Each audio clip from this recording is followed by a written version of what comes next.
Welcome to a new episode of my Dear Kitchen in Helsinki podcast. My guest today is Minna Kaljonen, a research professor at the Finnish Environment Institute. She is also part of the Just Food project carried out in Finland. Minna and I talked about the just sustainability transition of the food system, sustainable diets and eating, the problems of the food system, and communities marginalized by the food system in Finland. We also discussed what the future of sustainable food system research and action should be like when we consider the complexity of the food system and all the diverse actors within it. Minna ended our discussion with a question that will make you first think about your own definition of sustainability. Hope you enjoy our discussion. As always, special thanks to my dear friend Ufuk Evcimen for the sound editing. Hello, Minna, and welcome to the podcast. Today we're going to talk about just transition of the food system. And for the listeners who are not familiar with some of the terms, don't worry, we're going to explain everything in the discussion. And also, if we have time, in the second part, I want to talk about a little bit the food system issues, especially in Finland. So to start with, can you introduce yourself briefly? So hello all, my name is Minna Kaljonen. I'm a research professor of sustainability transformations, and I work at the moment at the Finnish Environment Institute. I have worked here for long. I have studied the food system issues from different angles, from different parts with regards to production and consumption, but always the angle has been somehow that how can we help the food system to become more sustainable. Mm-hmm. I am myself a social scientist. I'm very much interested in policy and governance issues, so how to both public and private governance can play a part in building sustainable food systems. Mm-hmm. Okay, thank you. Now, before we dive into our real topic, I just want to personally want to ask this question. What did you think about, as much as you could follow, the COP26 conference in November? How it will affect the current work on food systems and so on? Just the general ideas that you had about it. I think the global negotiations for the climate change are extremely important. So the nation states need to negotiate to find a kind of a common ground for the goal and the ways how to live with the climate change. And I would like to underline to live with the climate change. We need to combat it, but we at the same time we need to learn how to adapt to it and how to live with it and how to find the means how to go for the future. So in that sense, of course, the COP26 in Glasgow was an important event. And I think it was there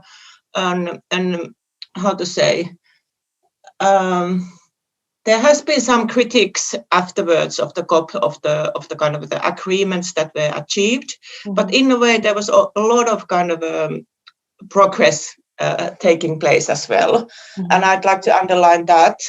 And with regards to food system, I think the most kind of interesting thing there is also that the food system issues are kind of an emerging topic mm-hmm. in the climate change mitigation and adaptation as well. And there was some talk about if this issue will take a more prominent place in the coming negotiations, and there were initiatives put forward for agricultural innovations for climate change and so forth. Mm-hmm. So I think there are these kind of official negotiations between the states taking place, but then there is all this more kind of a climate activity. Mm-hmm. Which is kind of trying to find ways in which for people to meet and discuss about the topics and activities. Yeah. So that is as important as the negotiations. I think the food system or the topic of food emerging is really important, and seeing how it's related to climate change mitigation, and which it's also a topic that we discussed several months ago with Thea Kortet-Mäki on this podcast. And it was, for me, I didn't follow that closely the whole conference, but one thing I also saw that it's now clear that climate change is not discussed as just an environmental problem, but a problem of so many other things as well. I mean, social equality, gender equality, food system, other systems as well. So yeah, the climate change directly affects our food security in many ways, and in this respect, it's very important. Mm-hmm. True. Now you are part of this Just Food project, and I think, please correct me if I'm wrong, it's funded by Academy of Finland, as far as I know. So can you just tell us about what this project is and where do you see its place in sustainable food system discussions and research globally, but also in Finland? Yes, the Just Food project goes directly to the inequalities that are present and foreseen as we try to tackle the climate issues in the Finnish food system, I would underline, but we are also discussing the food system in a more global perspective. It is funded by this kind of a strategic research council, which is a particular funding instrument, and it might be interesting for the listeners as well. So it aims to kind of it's for research that aims to tackle the great societal challenges together with the actors. Mm-hmm. So we are doing this kind of we are very much, the project is an interdisciplinary. So we have many different disciplines looking at the same issue, but also we are trying to find solutions and do the research in the meantime with the food system actors. Mm-hmm. So it's a big project. It's large and there's lots of things happening. But maybe two things to point out here, which are important both for Finland and both perhaps also for the ambition of the project more broadly, is that we are looking at this, try to assess the different transition paths that the Finnish food system has at hand to answer to the climate change. So what are the what kind of actions are needed in Finland in food system, both in terms of production and consumption, and then the great middle, or the powerful middle, so to say.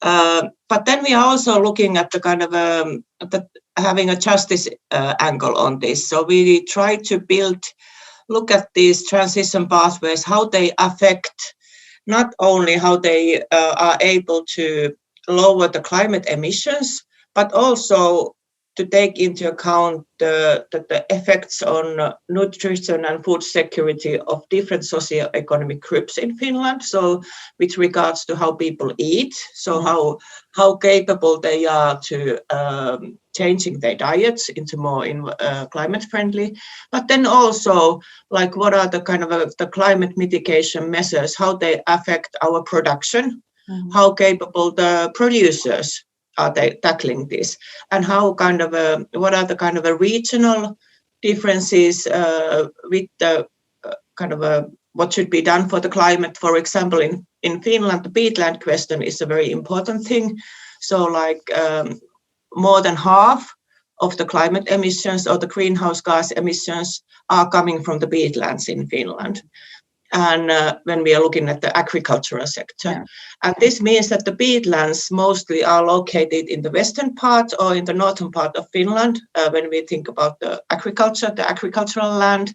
And this means that a big burden on that goes to these particular farmers. And this is also the place where most of our livestock production is placed. So it's a kind of it's a tricky issue, and it's a difficult issue for those particular farmers in those areas. So we try to kind of take this as sincere and think about then forward how to go forward and how to find kind of a more to develop the measures with the farmers, so to say, to think about their position as well. Yeah. So those two ways. So we are kind of making this kind of impact assessment of different sorts of transition pathways, but then also considering the social and economic consequences of those. Yeah, and that part is where I'm particularly interested in, especially the social and also political aspects of the issues and generally food system. Is there a certain time limit for this project? What do you envision for the whole process? This is as a research project, so this is 3 + 3 years. So we have the first 3 years now, or that actually 2.5 years. We have carried out the research by now, and then we will be applying for the second period next year. Yeah, and I'm going to put the link of this project also in the especially YouTube version of this podcast. But I was personally very interested in seeing all kinds of actors, researchers involved. It's a really big project and very extensive project, so it was very exciting to find out about it and also maybe read a little bit of what you're doing. But now going to the main topic we have today. First of all, to help our listeners to get acquainted with the terms, how do you define a sustainable food system, and how do you explain the sustainability transition of a food system? Nice question. I would define the sustainable food system from the perspective of there is a term called food system outcomes. So that the food systems are here to provide us food, and we need to remember that. So they should provide food security and nutrition. And this is kind of not only a question of quantity, but also quality. So good nutrition, good quality nutrition for all of us. This is the most important goal for any food system to function. Then they should provide livelihoods to the people who are working with it, not only farmers, but also the kind of those who are working within the food industry. And then, like, for example, in Finland, the agriculture itself is, we do not have too many farmers. The number of farmers is going down all the time. But for example, when we look at from the perspective of national economy, so the whole food sector is then a kind of a much more important economic player as well. But then, it's not only those, but the sustainable food system should also take care of its environment for the future generations. So it should kind of function in the planetary boundaries. And this is the critical thing. And actually, I think, no, not only this, but all these 3 most important outcomes that the food system should provide, they are all in trouble. In all of them, there are problems. So when we are building a sustainable food system, we should work with all of them together, but then also individually. But when we work with them individually, we should also consider the others. Like, for example, when we are trying to solve the climate issues, we need to think about the food security and nutrition in the meantime, and also the livelihoods of the farmers. So this is a kind of a balancing act.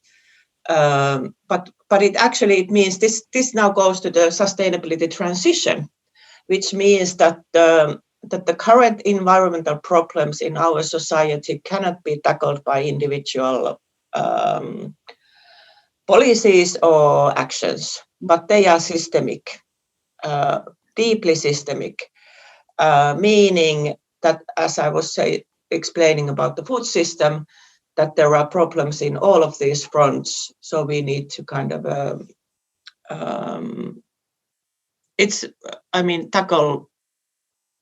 consider them all when seeking for solutions.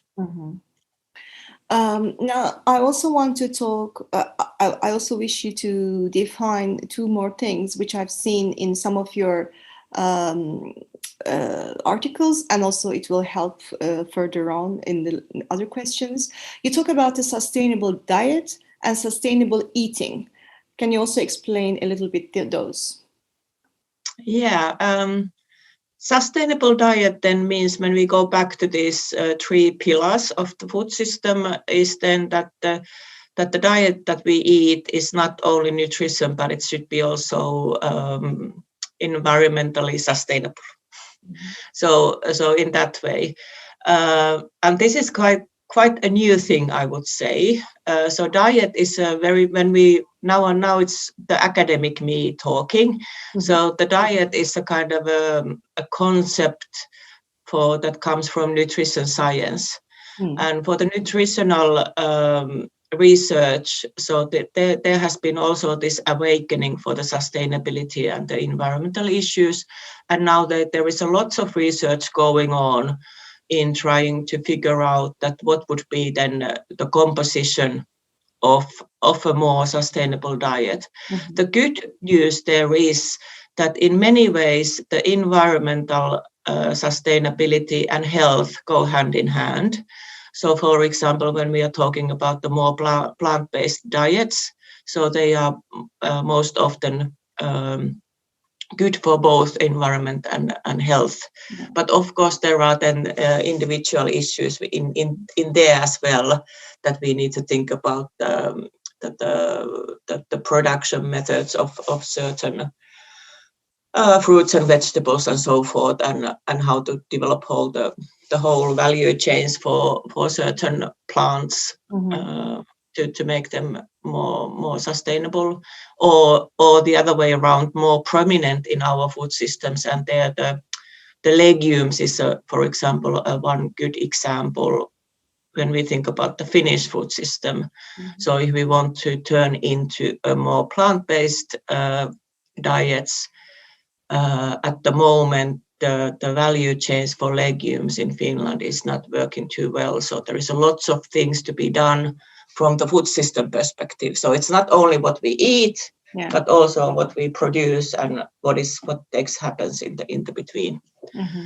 So going back to the original question about the sustainable diet, so it's what we put in our mouth, but so that it's both nutritious, good from the perspective of health, but also environment.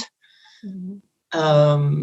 But then the sustainable eating is then perhaps something that interests more us social scientists. Mm. It means that the diet is more than nutrition. It's also culture, it's social relations, and it's our habits and routines, how we eat daily, and so forth. And the sustainable eating then tries to understand also these aspects in the ways in which how our then the factual diet forms. So there are lots of other in issues that involve this happening of eating. Yeah. Yeah. As you know very well as a cook. Yeah, but also I think now it's even also clearer for me the difference between sustainable diet and eating, and I realized that I'm personally more interested in the sustainable eating part of it, like involving all the values and cultural aspects and so on. Now, we are talking about just transition of the food system. So not just the transition, not only the transition, but just transition. So of course it involves also coming from one of your latest articles, we need to talk about injustices of the food system, which are quite a lot, unfortunately. So what are some of the injustices in the current food system around the world? And why is it important to focus on justice in sustainability transitions? This is now again, how would I, the academic me talking, but I try not to.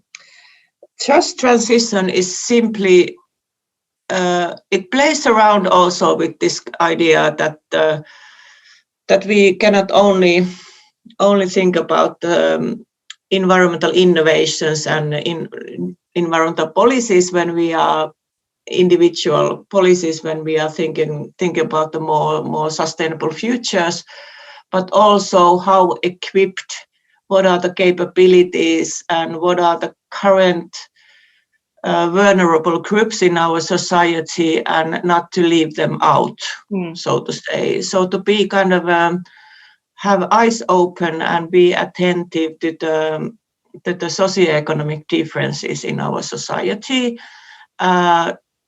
to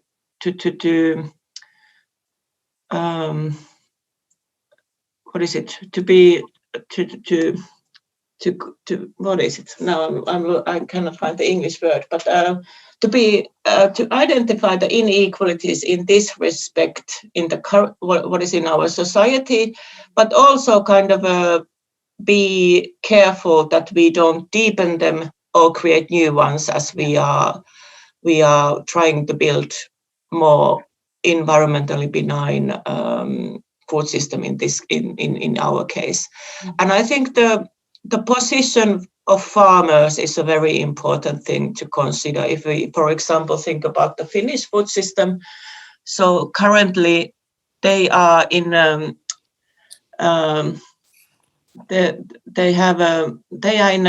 they are not in the best economic position in our food system. They don't get good enough price for their products. It goes somewhere else, and we cannot. And this is really the thing, that we cannot build any better food system unless we also solve this one. So we cannot just argue for better environmental performance unless the profitability of the production is kind of thought through as well.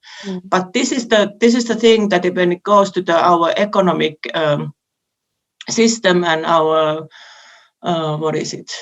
This, and it's a very difficult thing at the moment. I mean, the food market is a peculiar market. The agricultural subsidies play their prominent role, and they have been built to support the food security, so to say, to support that we get enough food with low enough price. But at the moment, it's rather more a negative than a positive thing, how the agricultural subsidies function.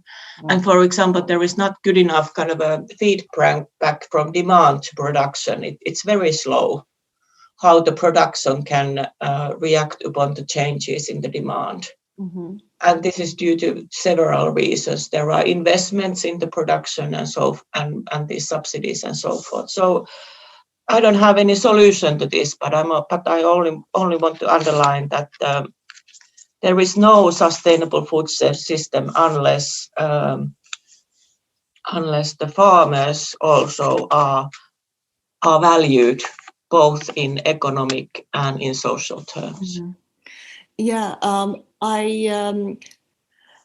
around, I think this time last year, I interviewed Omama Food Co-op, and especially talked about food sovereignty as a term, and in Finland.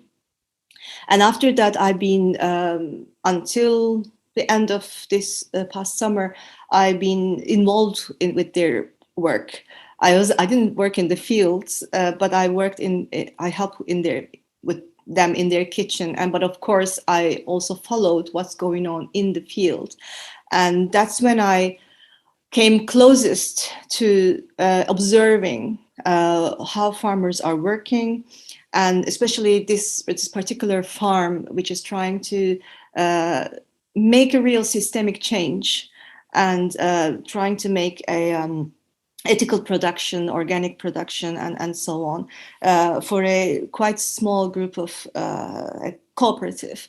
And I've seen how hard it is and how much work they are putting, of course, physically, time-wise, but also how hard it is to try to do all this, to try to make something different in the existing system, and trying to find paths.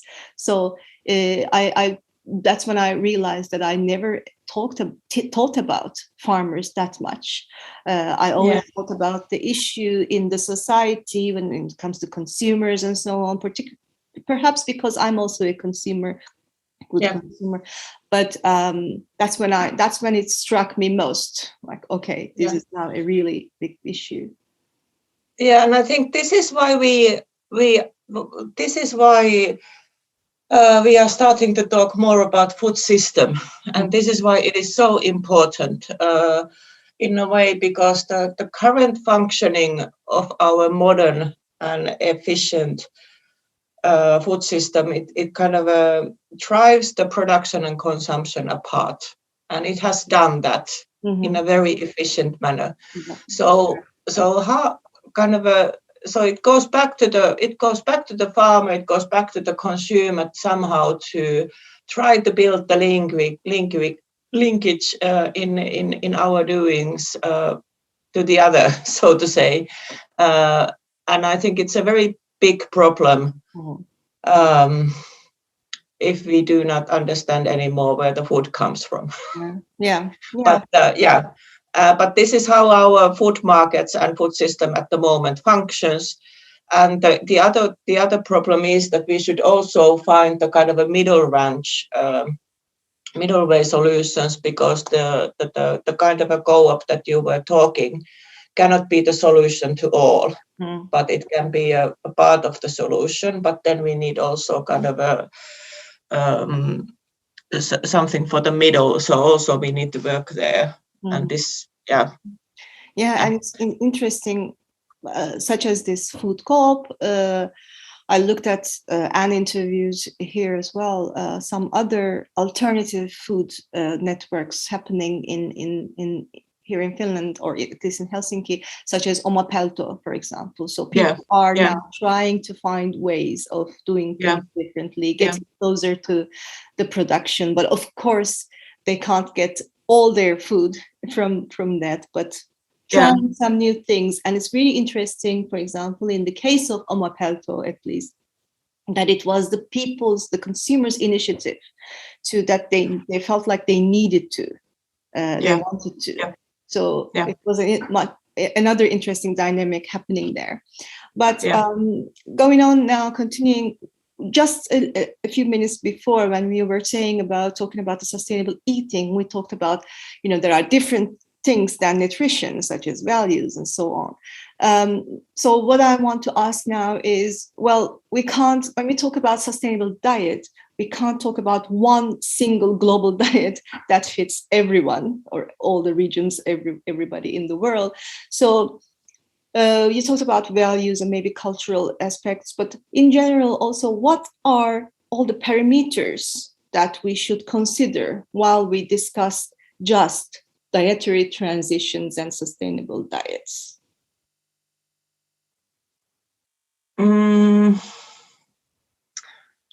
How to answer that? What do you mean by parameters? I mean, we talked about values. We should consider values. We should consider cultural aspects. What else do you think that we should consider if we want to talk about dietary transitions for the whole world? In the justice thinking, there is a distinction between distributive justice, recognitive justice, and procedural justice, and they are all important. And if I explain them a bit, so the distributional justice tries to understand and take into account who are the ones who benefit and what are the harms and who are the ones who benefit and who are the ones who lose. So when we think about the nutrition, so we need to consider the kind of the differences in our eating within the different, understand what are the socioeconomic differences there, what are the parameters that affect on the ways in which how we eat, and what are the kind of explanatory factors there. And when we are seeking for then, when we are building more sustainable diets, then we need to take those into account, because different people come from different perspective, and they have different capabilities to address these issues. And this is actually something what we have found when we have looked at the eating of the Finns and then looked a bit further about the sustainable eating of the Finns, and pointing directly to the issue of meat eating and vegetable and plant and fruit eating, and so vegetable eating, and what are the kind of socioeconomic differences there. And when we look at the meat, so it's not the question of income, quite the opposite, but it's rather the kind of there are two kind of more important explanatory factors there, and the one is education and the other is gender. And there is some differences between rural and urban areas in how people eat in terms of meat and plants. So meaning that it goes very much to the gender, but then also to the kind of capabilities and education and what we have when we look at the meat eating. And this is now again to the listeners, so that to make it understandable. So from the 50s, the eating of meat in Finland has risen very steeply. Or is it steeply when you say that it goes up? Yeah. So that we eat 3 times more meat than in the 50s. And this is a problem for our health at the moment, but it's also a problem for the environment. So there is a room to lessen that. And this message has now gone to the more educated women, but then perhaps the as we know that the men and women eat otherwise, eat differently otherwise as well. So this really goes to the meat issue as well. So this was about the distributional justice. So we need to take into account this kind of a questions, that if only the educated women are possible to address the transition to more sustainable diet. So is this good or bad? It might mean that we should actually recognize and value the work of the women that they are doing. Women have been forerunners in guiding and in designing what we eat for centuries, for decades, for how long. And maybe this is now the time that we give the appreciation to them on this. This means also the kind of not so well paid food service ladies in the kitchen, to all the food that they are doing there for the kids with the good nutritional content and so forth. And this is very valuable work that they are doing, all this thing. And this is something that really helps us to reach the good nutrition.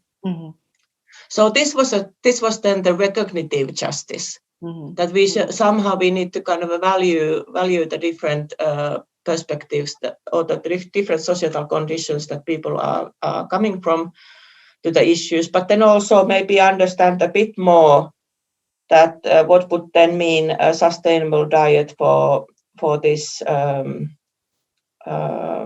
Also understand that what would the more sustainable diet mean for the whole population, but also to these more vulnerable, those groups that are not here yet, and what are their capabilities, and what is good in their eating and so forth, and in a way to understand these.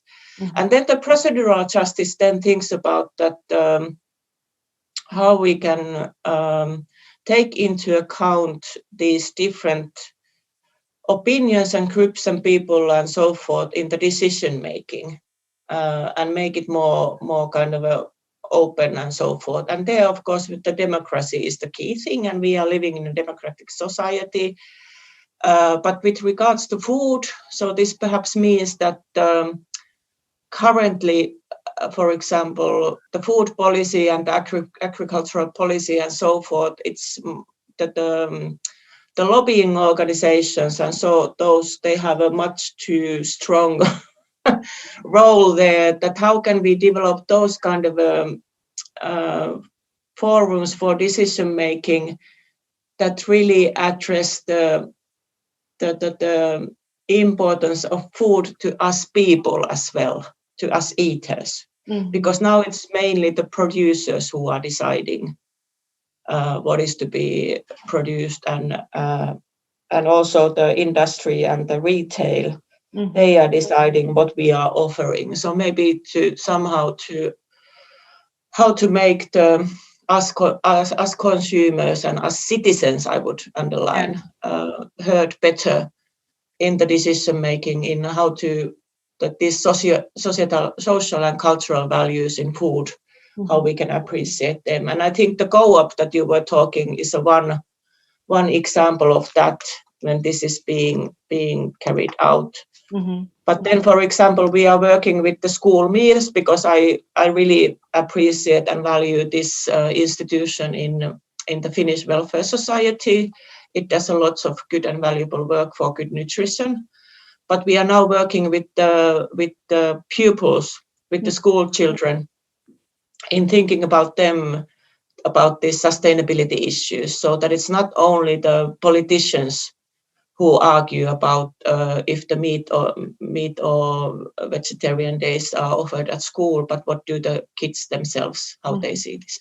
And this connects really well with my next question, because in my next question, I want to ask you, as I said, I mean, I studied your articles, some of your articles, and in one of them you talked about public experiments you did with Finnish students aged 10 to 6 about alternative proteins.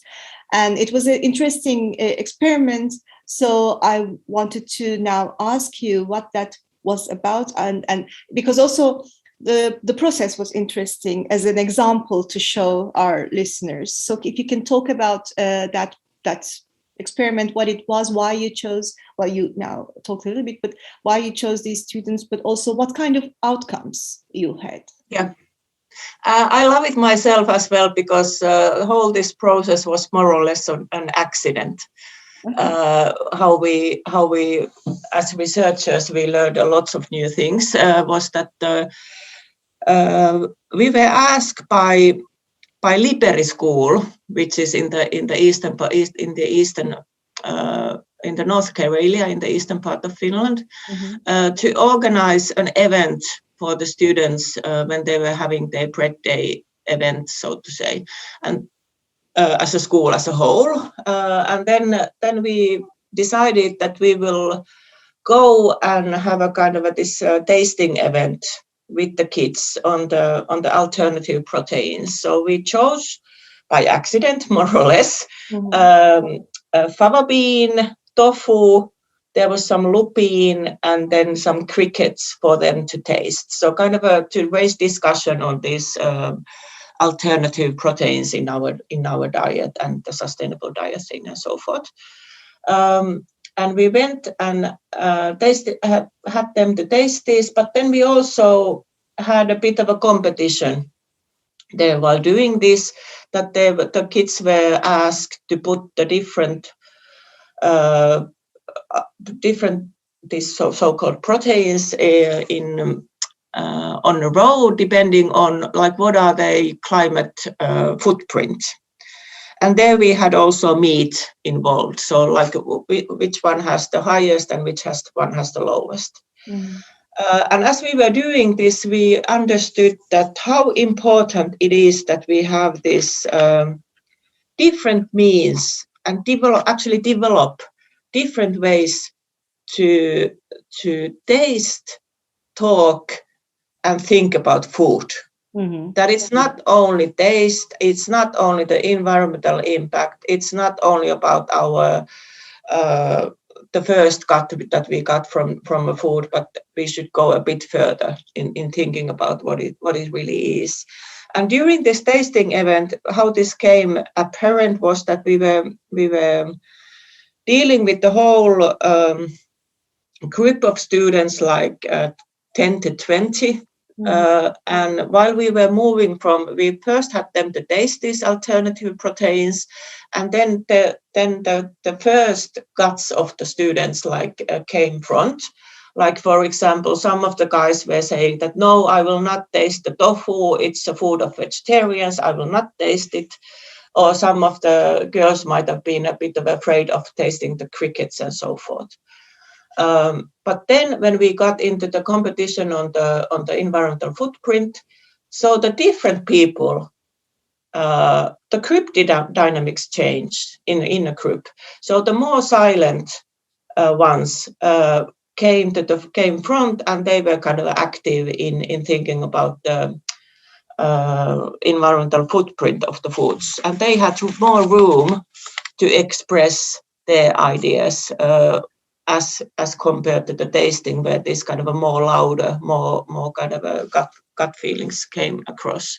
And this goes back to actually the cognitive science on this mode 1 and 2 thinking, which is, I think, is important in perspective of food and eating, is that the mode 1 thinking is this kind of intuitive, fast reactions, what we use a lot in our routine daily, when we go to the shop and when we choose food for the lunch and so forth. So we go with our guts.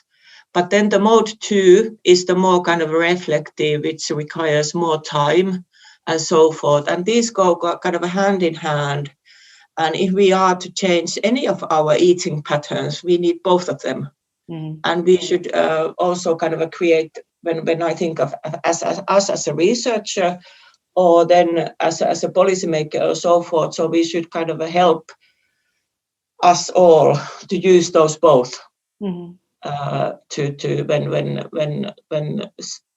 when trying to build more sustainable future. Especially when we go to the supermarket, when we are hungry, the gut feeling is getting a bit too much on the way, and we buy a bit too much. I mean, even, for example, I try myself personally to be really, as also someone who is living alone, I try not to create food waste and everything. So I always have a list prepared.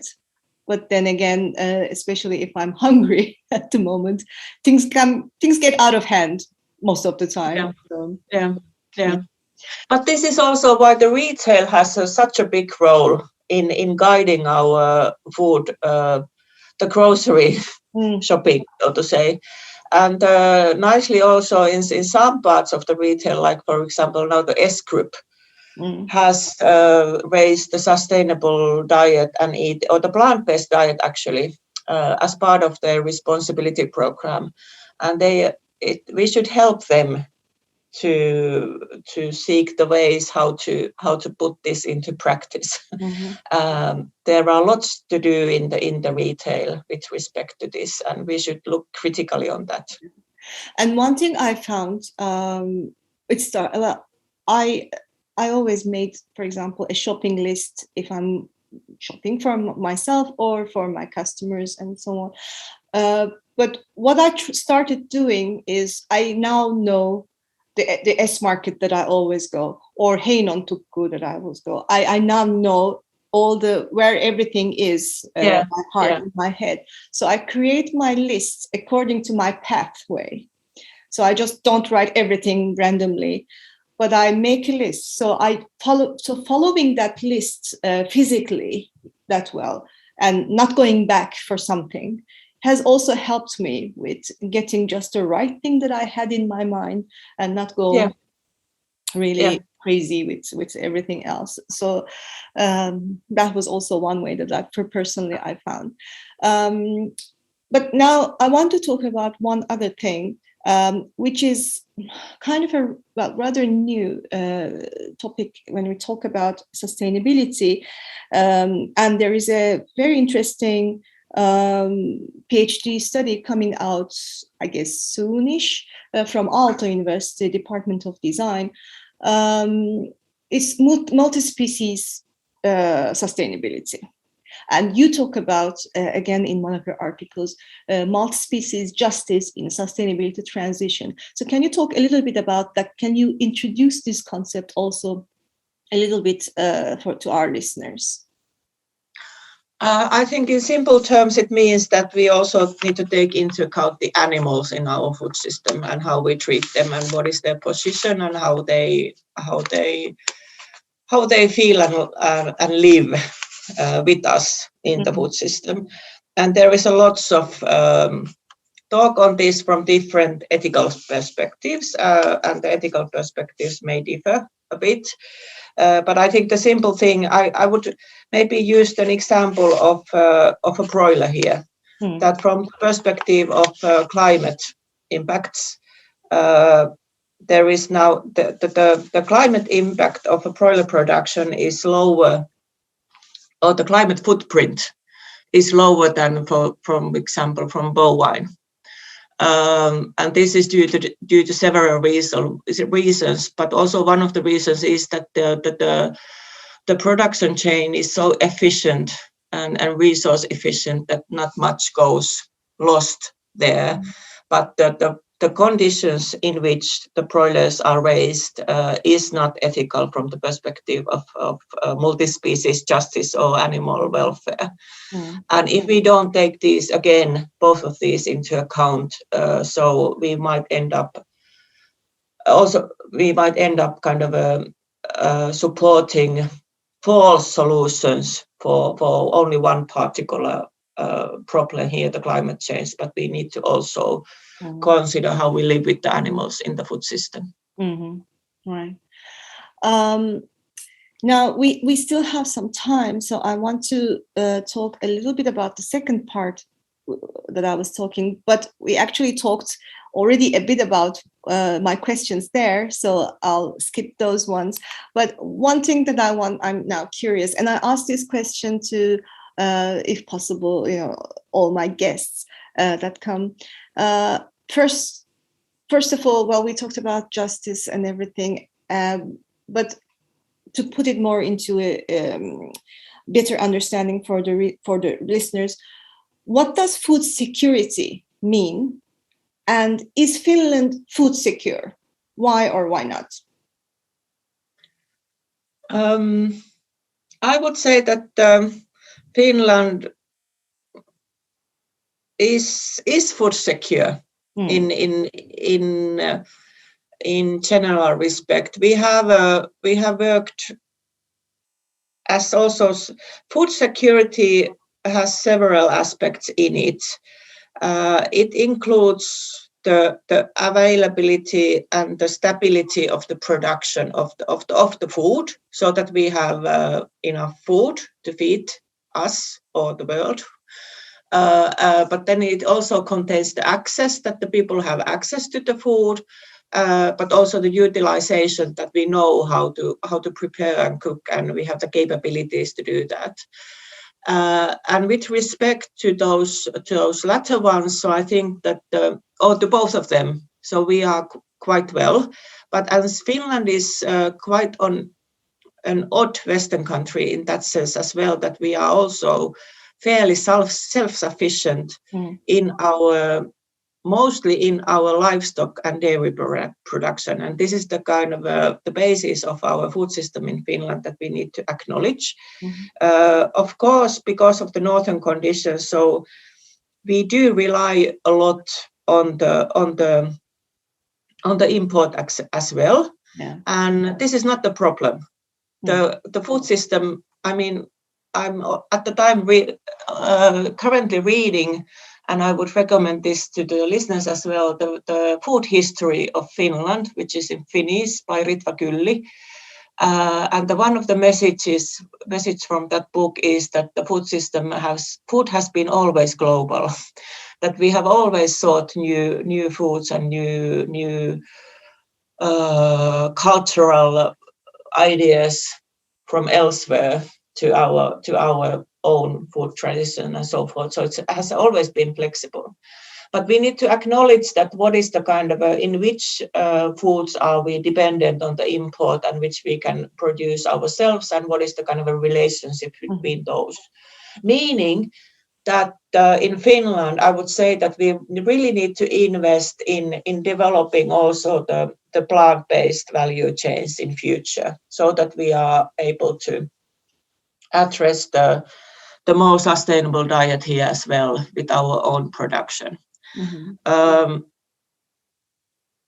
But in terms of food security, as I was saying, that of course there are socioeconomic differences in the Finns, but I would say in comparison, in global comparison, they are not too deep. Okay. Now I'm looking at my questions, and we talked most of them. But one thing that is that I'm personally interested in is marginalized communities and food system. It can be also marginalization of what we just talked a minute ago, which is non-human animals as well, or nature being marginalized as well. So we talked also how, for example, in Finland, farmers are struggling and being vulnerable, being a vulnerable group. But who else do you think are, if we can think about communities or groups in Finland, what would you say are communities marginalized by the food system, local or global food system in Finland specifically, other than farmers and so on? This is a good and complicated question, because you can kind of look at it from many perspectives. There are people who suffer from low income and do not afford to buy food. And the food banks have come there, and there is a lot of discussion that is it the matter for the food banks to solve this issue, or is it more of a social security problem that it should be solved there?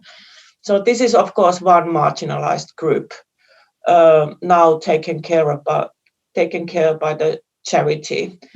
But then looking from a more global perspective and coming back to this food culture thing, are we really understanding the potential and the differences in our food cultures in terms of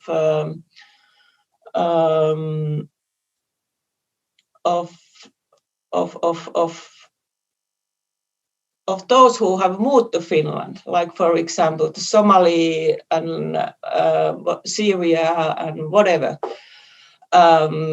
and are we able to take their food cultures on the same level as to so-called the good Finnish food? And I think this is really maybe something that in future we need to address more prominently. And this is also maybe perhaps something that I would like to ask from you, that how do you see this global food culture in Finland? That is it?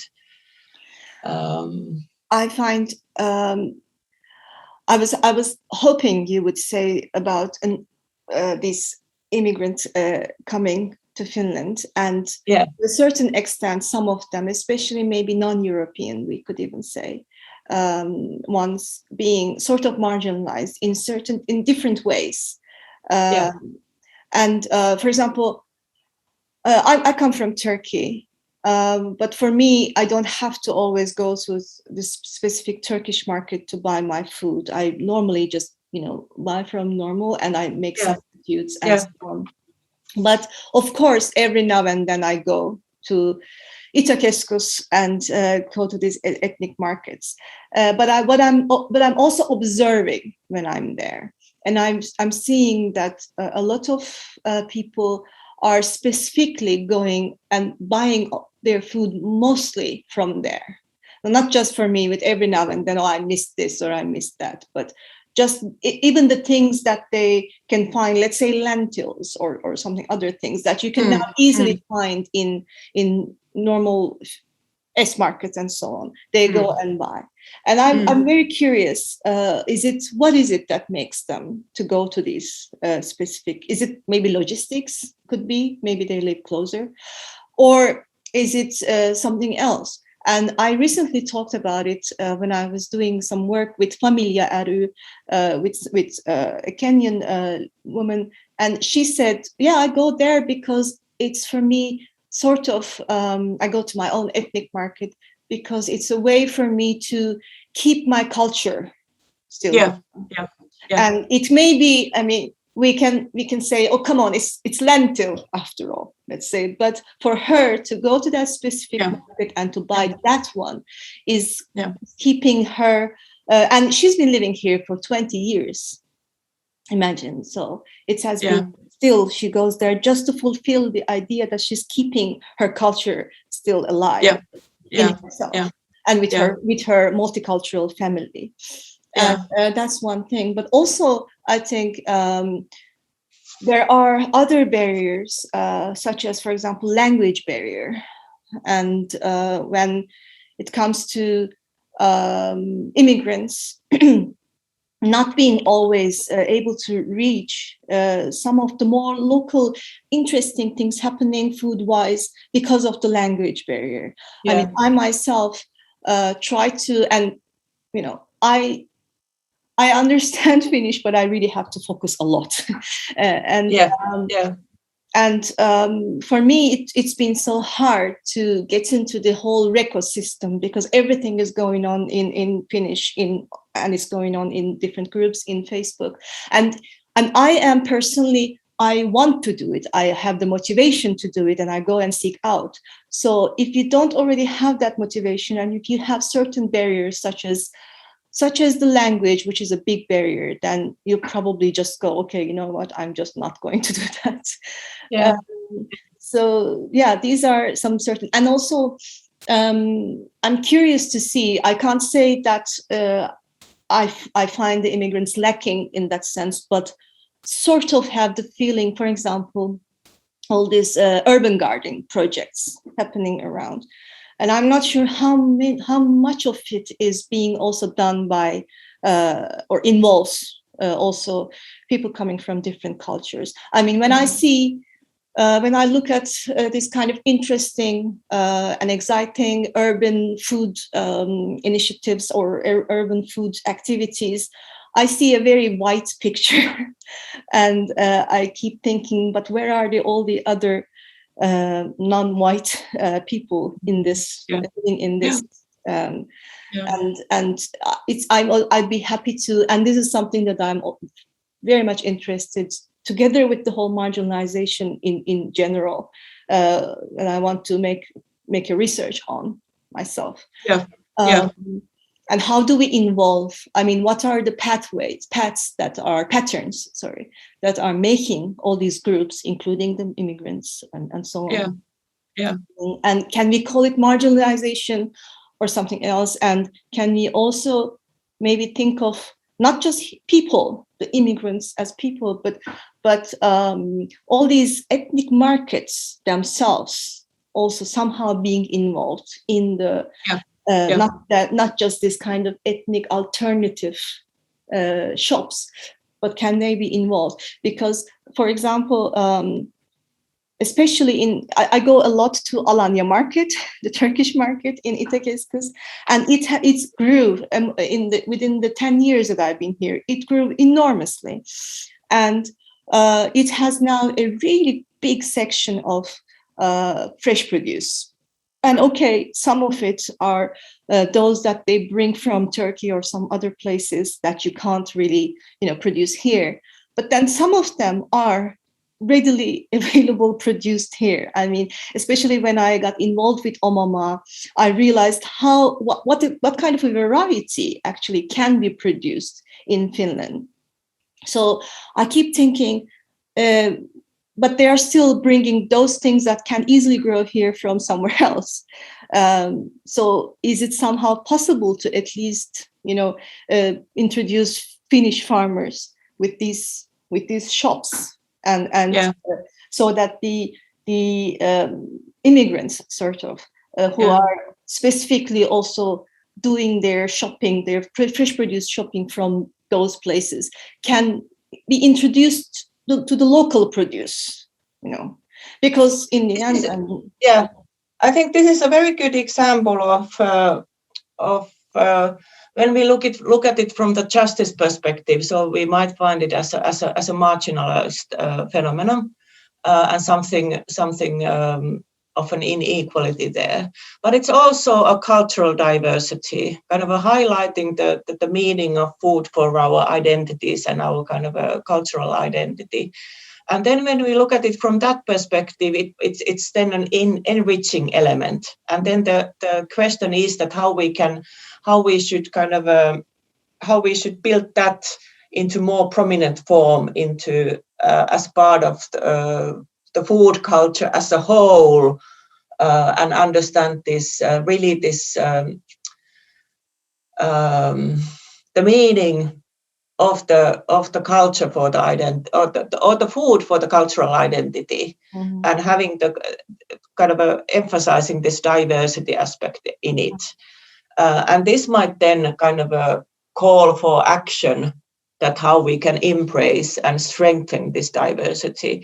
But when we look at it from the justice perspective, it's just an inequality in a way, but it doesn't offer any solution. And this is also something that I suffer myself with this justice thinking, and it's usually it's very good in pointing towards problem, but it stays there. And we need to somehow find the ways in which also we as researchers to go forward from there. So what is kind of how we can, that the just transition talk in many ways is also used as a barrier for any change, that you cannot do this because farmers will get hurt. They don't have the money, they need the money, and they need to be compensated and so forth.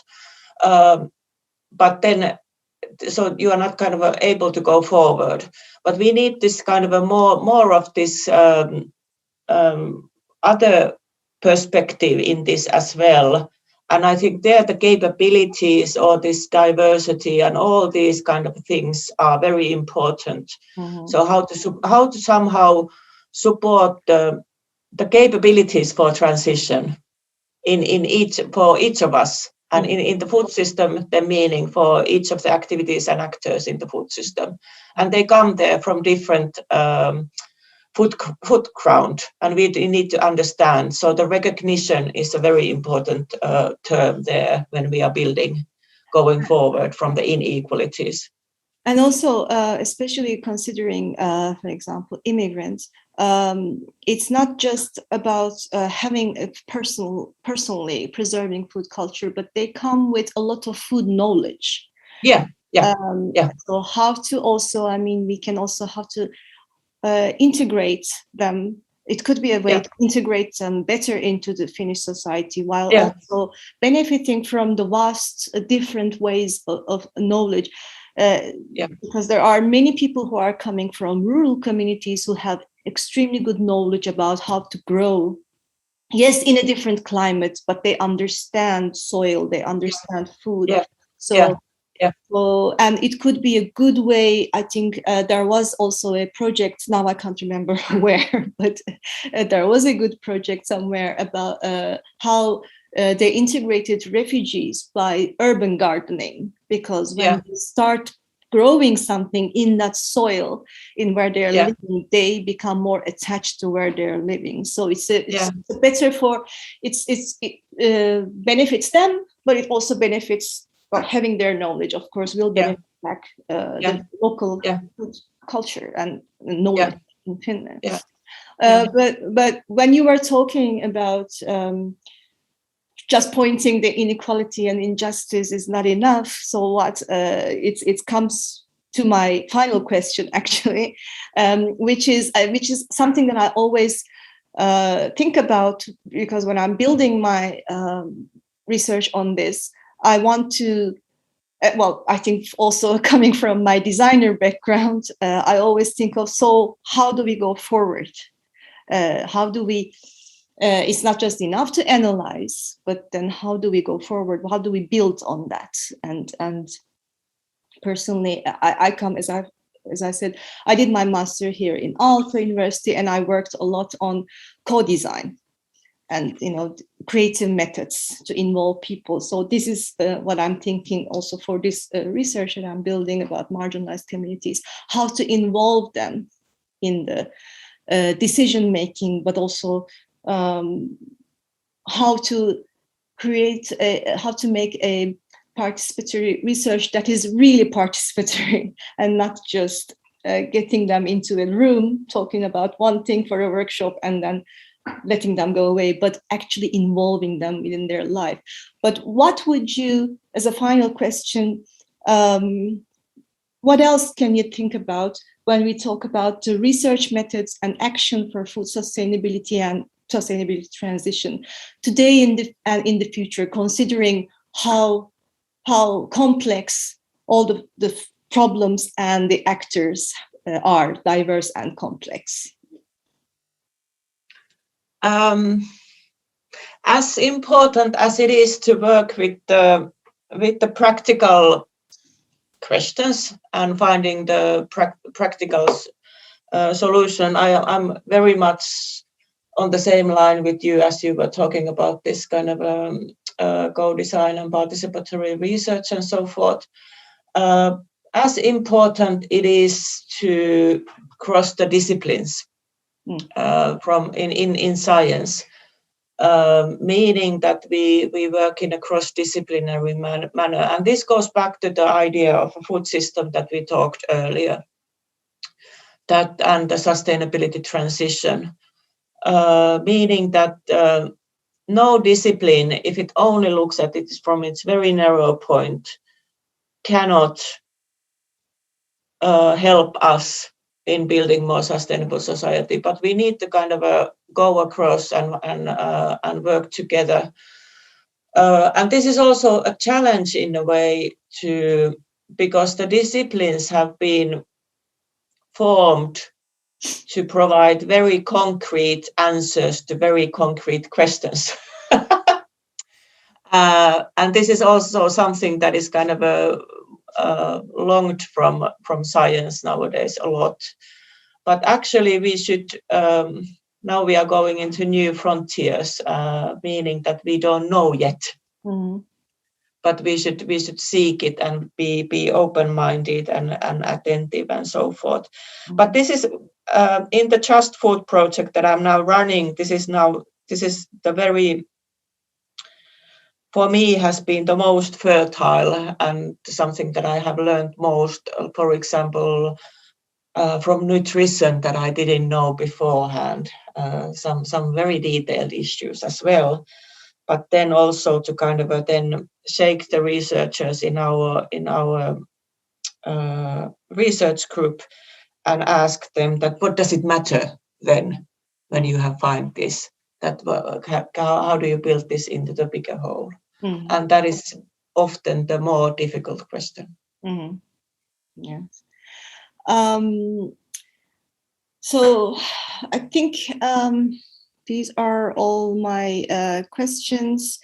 Do you have any final comments yourself? And I always now ask this from my guests.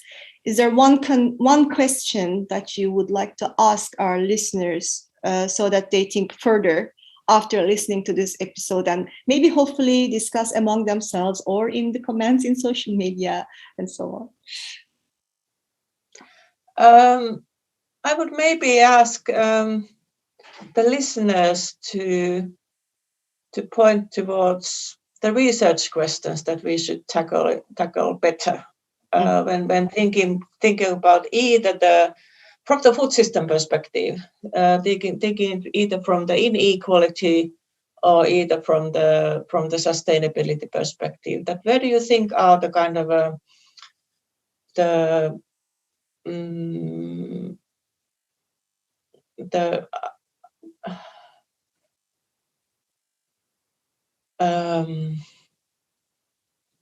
what is it? What we should understand better in trying to find in building the more sustainable food system. What are the blind spots? What are the something that we should dig more into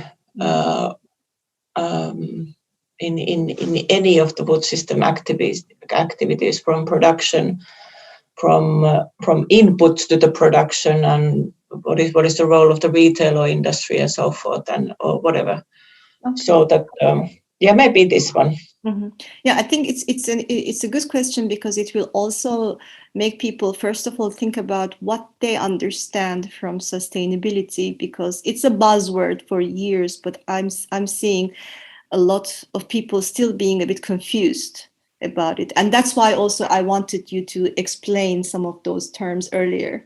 And I think to answer your questions, people will first have to think about what they understand from sustainability, and then go further. So thanks for this question. Now, if you don't have any question yourself or comment, I'm going to end this. And thanks again for this really lovely discussion. And I will, I'm eagerly following the Just Food project. So, and I'm going to invite some other people from the project in the future as well. Very soon, actually, one other person is coming. So thanks again, and thank you.